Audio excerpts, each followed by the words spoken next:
Jaladanki substation కావలి పరిధిలోనే ఉంచాలని ఆత్మకూరు పరిధిలోకి మార్చడం సరైన పద్ధతి కాదని బీజేపీ జిల్లా కార్యదర్శి మారెళ్ల బ్రహ్మానంద రెడ్డి అన్నారు. ఆయన అధికారులకు వినతి పత్రం సమర్పించారు. ఈ సందర్భంగా ఆయన మాట్లాడుతూ అనేక సమస్యలు ఆత్మకూరుతో ముడిపడి ఉంటాయని, కోతవేడు దూరంలో ఉన్న కావలిని విడిచి ఆత్మకూరు సబ్ డివిజన్లో కలపడం సరైన పద్ధతి కాదని ఆయన ఆవేదన వ్యక్తం చేశారు.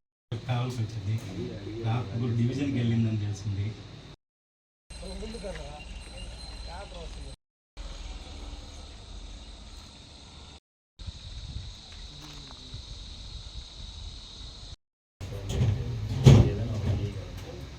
ఈ మండలాన్ని కావల్లో ఉన్న మండలాన్ని కావాలి ఆనుకొని ఉన్న మండలాన్ని చేసి ఉదయగిరి చేశారు ఒక నాయకుడు.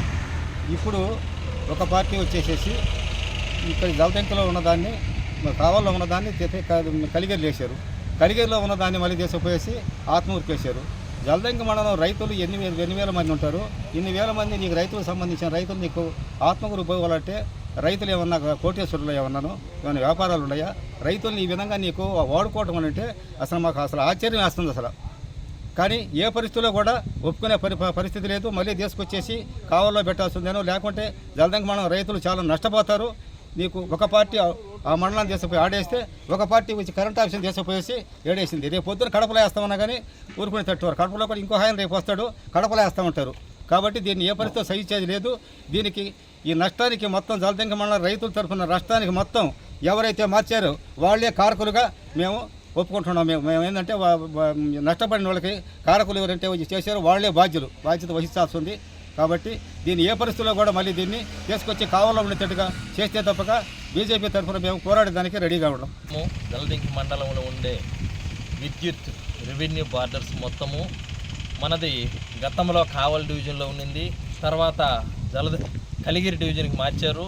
తర్వాత మళ్ళీ ఆత్మకూరు డివిజన్కి మార్చారు. మళ్ళా కావలి డివిజన్కి మార్చారు.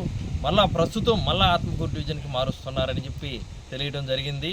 ఈ విధంగా మనకి అందుబాటులో ఉండేటటువంటి కావలి హెడ్ క్వార్టర్స్గా మనకి ఈ విద్యుత్ సంబంధించినటువంటి పరిధిలోనే ఉండాలని చెప్పి మేము భావిస్తూ మన జలదంకి మండలాన్ని ఆత్మకూరు కాకుండా కావల్లోనే ఉంచాలని మేము భారతీయ జనతా పార్టీ తరఫున డిమాండ్ చేస్తున్నాము.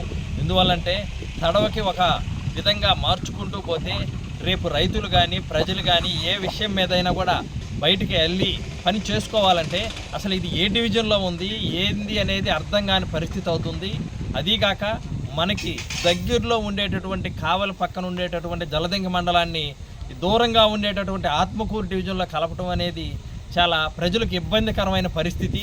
కాబట్టి ఖచ్చితంగా దీనిని ఎటువంటి ప్రయత్నాలు జరిగినప్పటికీ మరలా దీన్ని పునఃపరిశీలన చేసి కావలి డివిజన్లోనే ఉండేటట్టుగా చూడవలసిందిగా మేము డిమాండ్ చేస్తూ విజ్ఞప్తి చేయాలి. సబ్స్టేషన్స్ గతంలో కావలి తర్వాత కలిగిరి డివిజన్కి మారే, మళ్ళీ కావలికి మారిన నేపథ్యంలో మళ్ళీ దాన్ని తీసుకెళ్ళి ఆత్మకూరు సబ్ డివిజన్లో కలపడం అనేది ఏదైతే ఉందో ఆ చర్యని వెంటనే ఉపసంహరించుకోవాలి. ఎందుకంటే కావలికి జలదంకి ప్రాంతం చాలా ఎన్నో ఏళ్ళగా అనుసంధానం ఉంది. రవాణా పరంగా పరిపాలనా పరంగా కూడా చాలా తక్కువ సమయంలో ఎక్కువ పనులు చేయించుకునేదానికి ప్రజలకి విద్యుత్ వినియోగదారులకి అవకాశం ఉంటుంది. అందుకని మేము కోరేది జలదంకి భారతీయ జనతా పార్టీ తరఫున మేము కోరేది ఒకటే, ఏదైతే ఆత్మకూరు డివిజన్కి ఈరోజు మార్చడం ఏదైతే జరిగిందో దాన్ని వెంటనే ఉపసంహరించుకొని మళ్ళీ దాన్ని కావలి డివిజన్కి దాన్ని మార్చమని ఈరోజు జలదంకి సహాయ ఇంజనీర్ని ఒక అర్జీ రూపంలో కోరడం జరిగింది. దానికి వారు కూడా సానుకూలంగా స్పందించి వారి పై అధికారులకు పంపిస్తూ ఉన్నారు. భారతీయ జనతా పార్టీ మండల శాఖ నుంచి కూడా మేము కూడా పై అధికారులను త్వరలో కలిసి కలెక్టర్ గారికి కూడా ఈ యొక్క విషయాన్ని మేము త్వరలో విన్నవించి దాన్ని వెనక్కి తీసుకొచ్చే ప్రయత్నంలో భారతీయ జనతా పార్టీ ముందుంటుందని ఈ సందర్భంగా మీకు తెలియజేస్తాం.